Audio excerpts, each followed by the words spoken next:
मकर राशिफल दिसंबर माह 2025 जन्म राशि के आधार पर मकर राशि वालों के दिसंबर महीने का मासिक राशिफल का विश्लेषण करेंगे इस खास कार्यक्रम में। प्रिय मकर राशि के जातक जातिकाओं, आप सभी का देवव्रत ज्ञान चैनल में बहुत बहुत हार्दिक स्वागत है। नमस्कार, जय माता दी, जय श्री राम। इस चार्ट को आप ध्यानपूर्वक देखें। इस चार्ट के माध्यम से ही आपके जीवन में कुछ बड़े परिवर्तन बदलाव होने वाले हैं, जिनका सटीक विश्लेषण आपको हम बताने वाले हैं। धनु राशि में 4 ग्रहों का युति बनेगा।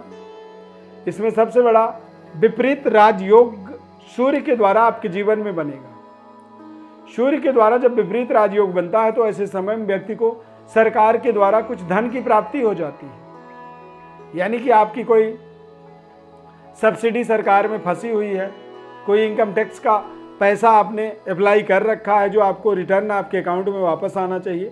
तो ऐसे समय में जब सूर्य देव का विपरीत राजयोग बनता है तो सरकार की भुगतान प्रणाली के द्वारा व्यक्ति को, समाज के अंदर तमाम लोगों को लाभ होता है। तो दिसंबर महीना मकर राशि वालों को भी इस तरह के सरकार के द्वारा लाभ के योग बनेंगे। सेहत स्वास्थ्य आपका बेहतर बना रहेगा और करियर में आपको कुछ बड़ी सफलता मिलेगी, क्योंकि करियर के अंदर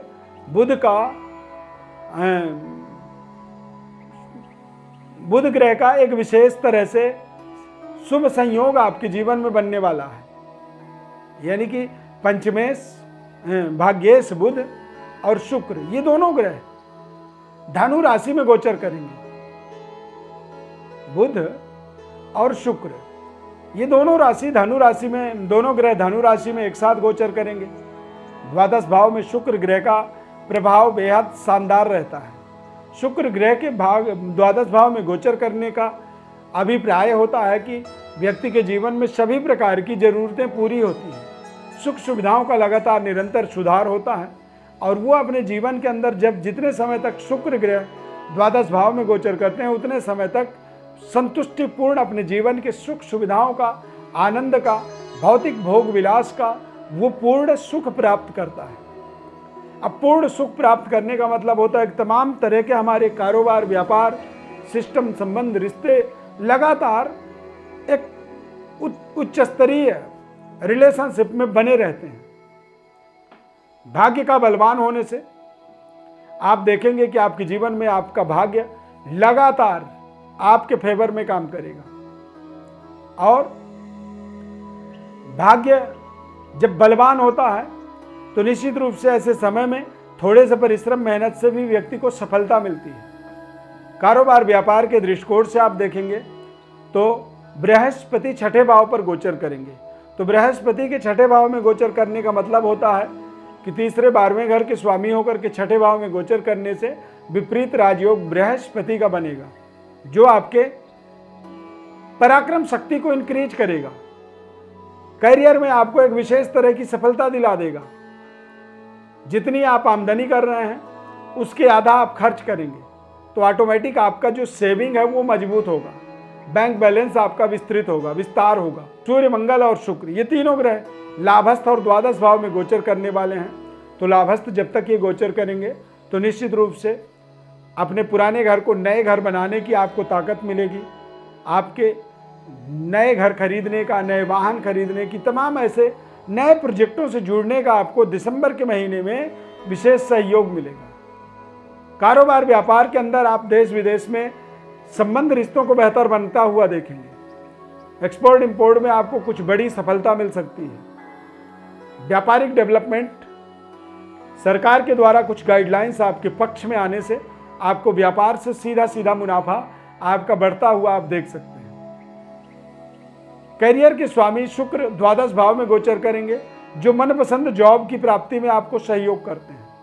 पिता पैतृक विरासत का ग्रोथ होने का योग बन रहा है, यानी पिता के द्वारा या पिता के जीवन में कुछ बड़ी अर्निंग हो जाना, कुछ बड़ी आमदनी हो जाना, जो फाइनेंशियली आपको एक हेल्प के तरीके से वो आपको सहयोग कर सकते हैं। और पिता के द्वारा धन की प्राप्ति होना, पैतृक विरासत के विस्तार में आप पिता का हाथ बटा लेना या पिता को पूरी तरह से हेल्प करना, ये आपके लिए एक विशेष तरह की सफलता के रूप में आप इसे देख सकते हैं। शनि ग्रह का गोचर आपके पराक्रम में लगातार बना हुआ है। तो शनि ग्रह का तीसरे भाव पर जो गोचर होता है और वो भी मार्गीय अवस्था में, काफ़ी समय से शनिदेव वक्री थे, दिसंबर महीने में पूरी माह मार्गी गोचर करेंगे। तो मार्गी गोचर करने का मतलब होता है कि आप लगातार हार्ड वर्क, मेहनत, परिश्रम के माध्यम से अपने कुछ नए तरीके के सुख सुविधा, नई इंफ्रास्ट्रक्चर और तमाम जीवन में कुछ नए व्यवस्थाओं को जोड़ने में आपको सफलता मिलेगी। बृहस्पति ग्रह का छठे भाव में विपरीत राजयोग बनने का मतलब होता है कि आपके संबंध, रिश्तों में डेवलपमेंट होने के योग बनेंगे। अविवाहितों के विवाह जैसे महत्वपूर्ण कार्यों में सफलता मिलना, नए संबंध, रिश्ते जुड़ना, पारिवारिक जीवन का सुखद एनवायरनमेंट का प्राप्ति हो जाना और भौतिक भोग विलास से संबंधित एक विशेष सफलता मिलना, आत्मसंतुष्टि होना और करियर में जिस तरह से आप चाहते थे, अपने कारोबार या अपने करियर के अंदर काम करना चाहते थे, उस तरह की व्यवस्थाओं से ये आपको लगातार जोड़ने में विशेष सहयोग करने वाला समय दिसंबर 2025 रहेगा। अब जब यदि आपका दिसंबर बहुत अच्छा रहने वाला है तो फिर आप आगामी 2026 नए वर्ष की शुरुआत भी धमाकेदार कर सकते हैं। यानी कि एक पॉजिटिव एनर्जी के साथ, ऊर्जा के साथ देश विदेश तक अपने संबंध, रिश्तों को लगातार जुड़ता हुआ देखेंगे।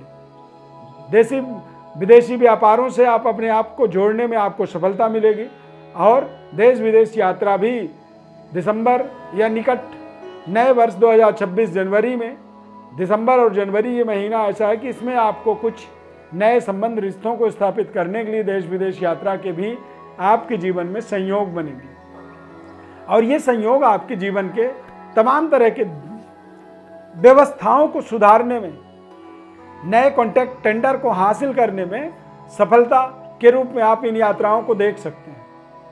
राजनीतिक विशेष महत्वाकांक्षी प्रोजेक्टों में आपको राजनीति से लाभ मिलेगा। राजनेता हैं तो आपको विशेष पद प्रतिष्ठा मिल सकती है, कुछ बड़ी जिम्मेदारी मिल सकती है और अपने आप को दरअसल साबित करने का आपको कुछ अवसर मिलेगा, जहां पर आप हार्ड वर्क, मेहनत करके अपनी बादशाहत, अपनी एबिलिटी, अपनी योग्यता का परिचय देने में आपको विशेष सफलता मिलेगी और जब आप अच्छा कार्य करेंगे तो आपको उसका पूरा यश, कीर्ति भी मिलेगा। 2026 नए वर्ष की वार्षिक राशिफल को आप जानना चाहते हैं या फिर अपने जीवन के बारे में जानना चाहते हैं तो आप हमारे व्हाट्सएप पर बस डिटेल्स भेज सकते हैं लिख करके। चैनल को आप सब्सक्राइब कर लीजिए, लाइक कर दीजिए और ज़्यादा से ज़्यादा लोगों को शेयर जरूर करें। फेसबुक पेज को आप लाइक करें और हमारे साथ जुड़े रहें। 2026 वर्ष की ढेर सारी हमारी तरफ से एडवांस में शुभकामनाएं। जल्द ही 2026 वार्षिक राशिफल को लेकर के हम आपसे फिर मिलेंगे। इस खास कार्यक्रम में जुड़ने के लिए बहुत बहुत धन्यवाद। कार्यक्रम अच्छा लगा तो जय श्री राम कमेंट में लिख सकते हैं। Thank you for watching. जय श्री राम।